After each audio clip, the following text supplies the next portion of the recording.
Hola a todos, mi nombre es Sergio Olivardo Rodríguez Martínez, soy estudiante de la UNAD y en el siguiente video les voy a explicar un ejercicio acerca de la materia de física general.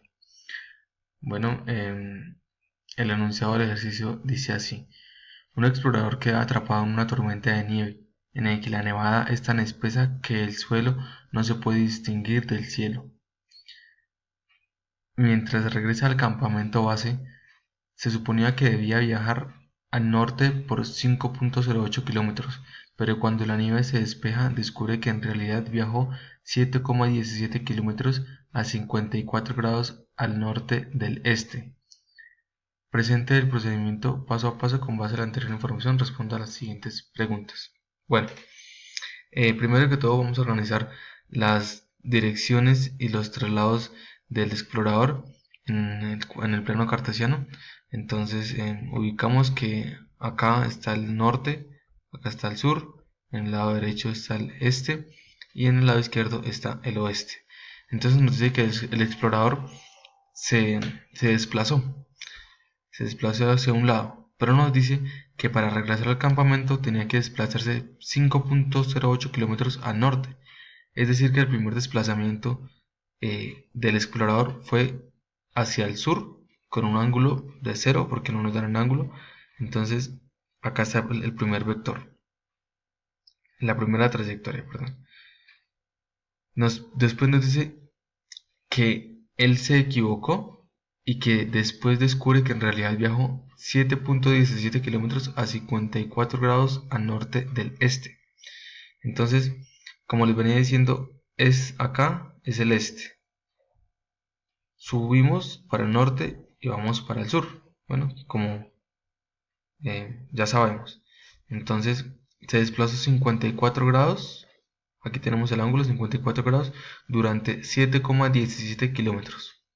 Llegó acá. Ahora nos dice que tenemos que encontrar el recorrido, la dirección, la distancia y el ángulo para que él vuelva a regresar otra vez al campamento. Entonces encontramos que es una distancia de 4.19 kilómetros con un ángulo de 9.8 grados. Entonces aquí tenemos el oeste, ¿sí? Acá trazamos una línea imaginaria del punto D al punto E y se desplaza hacia el sur del oeste. Eso lo vamos a aclarar ahorita mediante unas fórmulas que vamos a utilizar. Bueno, ahora seguimos con los datos que nos da el ejercicio, ¿sí? La distancia 1, 5.08 kilómetros al sur. La distancia 2, 7.17 kilómetros, 54 grados al norte del este, que ya se lo expliqué. Tenemos la primera ecuación, ¿sí? La primera fórmula. Como les decía, trazamos una línea imaginaria entre D y E, por lo tanto vamos a encontrar aquí este otro triángulo rectángulo, vamos a encontrar los dos catetos, opuesto y adyacente, y la hipotenusa que se convierte en el recorrido que el explorador va a tomar. Vamos a tomar los valores que están sobre el eje X, ¿sí? Sobre el eje X solamente encontramos la distancia número 2, que es de 7.17 kilómetros, por el coseno de 54 grados, que fue el ángulo por el cual él se desplazó. Nos dice que es de 4.215 kilómetros, ¿sí? Entonces ese se nos convertiría en el cateto adyacente. Vamos a encontrar el cateto opuesto que está sobre el eje Y. Los valores que interfieren en el eje Y son menos 5.08 kilómetros, porque está por debajo en valores negativos, más lo que ya tenemos de 7.17 kilómetros de la distancia 2 por el seno de 54 grados.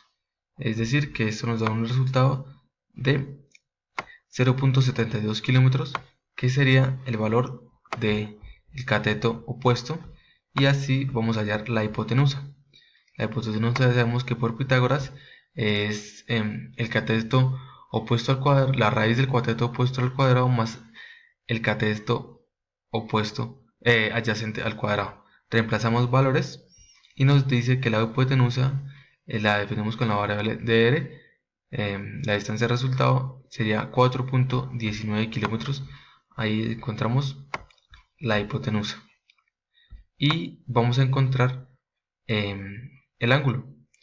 Entonces el ángulo lo encontramos como el ángulo tangente, la inversa del tangente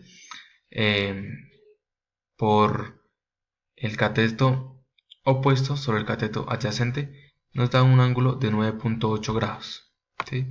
Entonces nos pregunta qué tanto debe caminar para volver al campamento. Pues los 4.19 kilómetros de la hipotenusa. ¿Y en qué dirección? En 9.8 grados al sur del oeste, ¿sí? Entonces este es el oeste, se desplaza hacia el sur. Gracias.